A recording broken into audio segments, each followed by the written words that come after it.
All right, I'm back. I never left.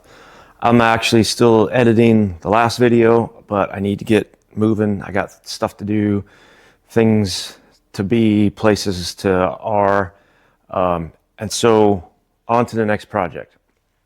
All right, this is a 1990, I can never remember the dates when I buy this stuff, 98 or 99 Haro Revo.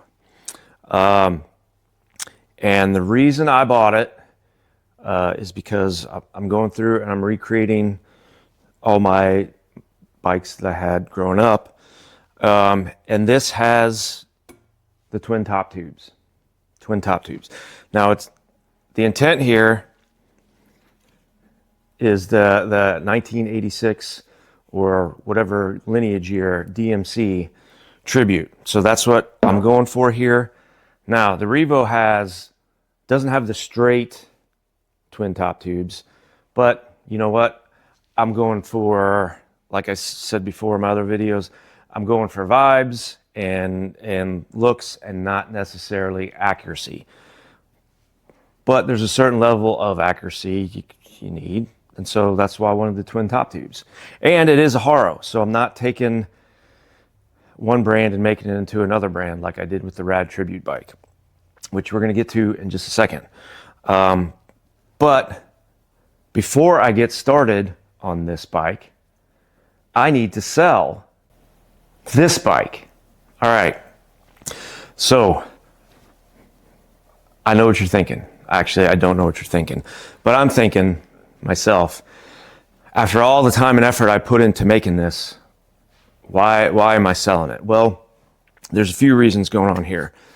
I'm out of money for these projects. Life happens. I've got other priorities, got bills to pay, and I'm exhausted my hobby budget. So I need to move this one out so I can continue with rebuilding my childhood bikes. Now, initially, this was supposed to be a combination of two of my bikes, the Redline 500B that I had and the RL22 I had. And because the original 500B was a hazard yellow, I thought, well, I'll make a RAD Tribute because it was hazard yellow, and I'll have the look and feel kind of both of them because I'll have the color, but I'll have the look of the RAD bike, even though I didn't have the RAD bike. But in the process of making this, I came across the 600C and I scooped it up. And so now I have that actual bike. And so what I'm going to do is I'm going to go ahead and let this one go if anybody wants it, so that I can continue. I'll have the 600C, which is my 500B replacement. I'll have the 86 Master, which I'm about to make, because that came after the 500B. And then I've already got the Lineage Master, which takes the spot of my 88 Master, which was the mint and teal color, or mint and turquoise mint, whatever those colors were. And so eventually, even though that one's black and chrome, maybe someday down the road I redo that one in the colors that I actually had. But that one takes the place of that one. And so then what I'm going to do then to continue the project, I'm going to let this one go, and then I'm going to figure out some way to recreate the RL22 I had. I had an 88 model with the kiwi color, and that's what I had before I got my was it an 87? It was 87 or 88. I don't remember, but it was the kiwi color. It had the 990s in the back. You know, when they changed from the classic graphics like this to the next level, and I think that was after Lynn Caston sold the company. Anyway, I'm going to figure out how to recreate that somehow. Hopefully without having to spend the ungodly amounts of money you have to spend to get an actual RL22 frame. So I don't know what that's going to look like yet, but that's where I'm at, and that's why I need to sell this. So what I'm going to do now is bring you in close, give you a look at it, and then I don't know how I'm going to sell this yet. I think maybe, if enough of you comment and express interest in it, then maybe what I'm going to do is just put it. I'm not going to put it on Marketplace, because then I have to,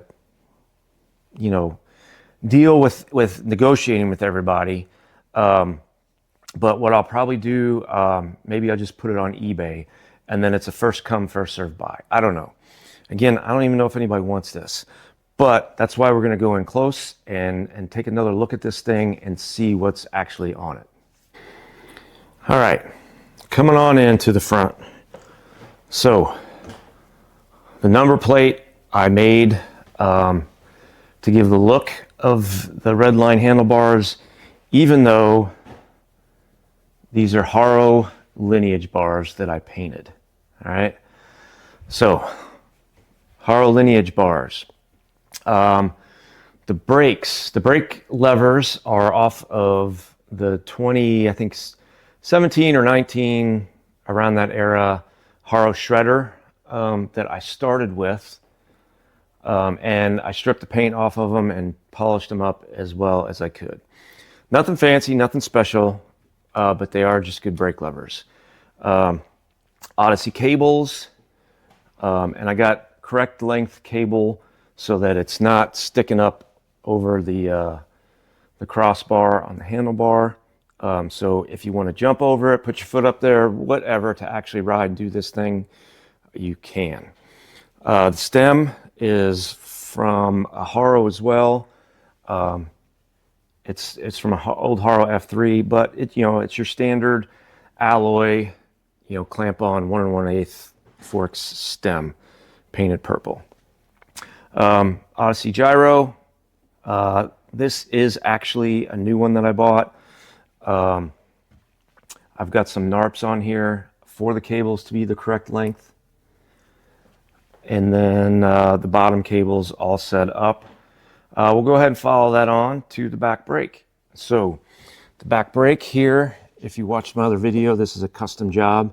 I took the stirrup off of a V-brake and stuck it on here. And I have a whole explanation on why I do this instead of using the bridge straddle cable.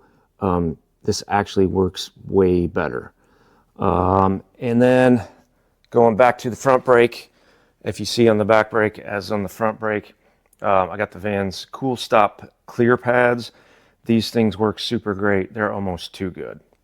All right, now getting in, we got the headset, FSA Pig headset, so that's brand new. And then the forks, they're a little dusty right now. Everything's a little dusty because my barn is.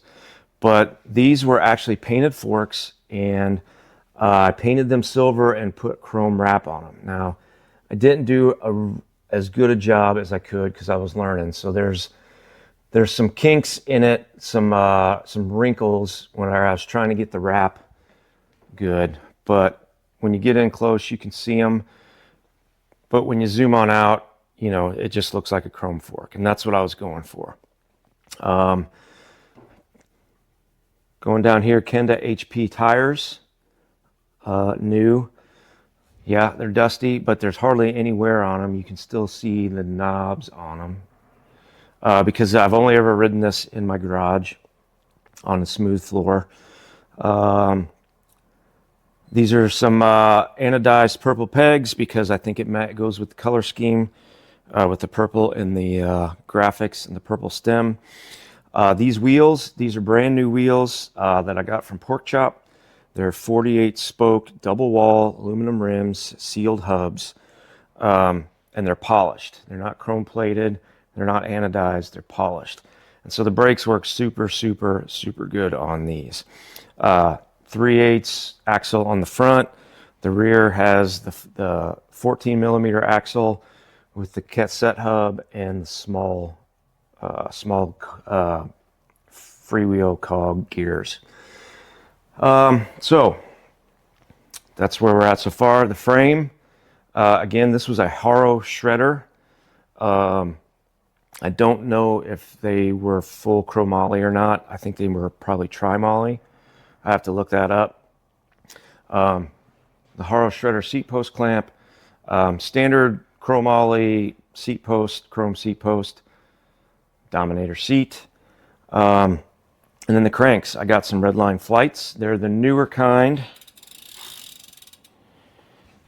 Not the old school 401s, but they are Redline Flight cranks. SE Bear Trap pedals. This sprocket I found on Pork Chop as well, because it's the closest thing that I could find that looked like a Redline Flight sprocket. The chain is just a chain I had, nothing special there. It's actually got a little bit of rust on it that you can see. But again, you can see the dust on the pegs from me messing around doing tricks. There is a little bit of blemish on the top tube. There's a few marks. They should buff out because there's two coats of clear coat on this, but that's from me doing decades.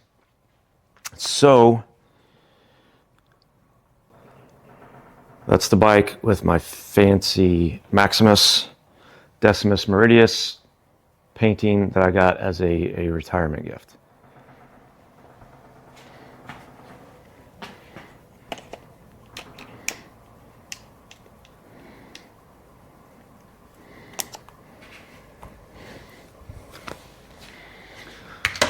So that's the bike. It rides really well. I've been riding around my garage. I had kind of intended for this to be my park bike, and so that's why, it's got the 48 spoke wheels. I got pegs on it. Really good brakes. Oh, I didn't say what the brakes were. The brakes are just standard Tektros that were on the Haro shredder. Again, I stripped the paint off of those and polished them up as nice as I could, because I was going for that RAD RL22 look, trying to mimic that as much as possible, and he had silver brakes on that. So that's the bike. Comment if you're interested in it. Let me know your opinions on what you think. Again, I don't know if anybody would want to buy something like this, but I need to move something in order to fund future projects. And I will have, I do have another bike coming up for sale. It's a kid's junior race bike. It's a Redline that I bought for my boy. That'll be coming up as well. But I got to figure out if anybody wants to buy this thing first. And so that's it for this one. Just an overview of this bike. See if there's any interest for people to buy tribute bikes like this. I don't know that I'm trying to make a business out of making tribute bikes, but I'm at a point where I need to move this out. As much as I would love to keep it and ride it, I have a plan to build some other bikes that I would like to have more than this one. So thanks for watching. Let me know what you think and if you want to buy it, and I'll figure out how I'm actually going to do this. Remarks complete.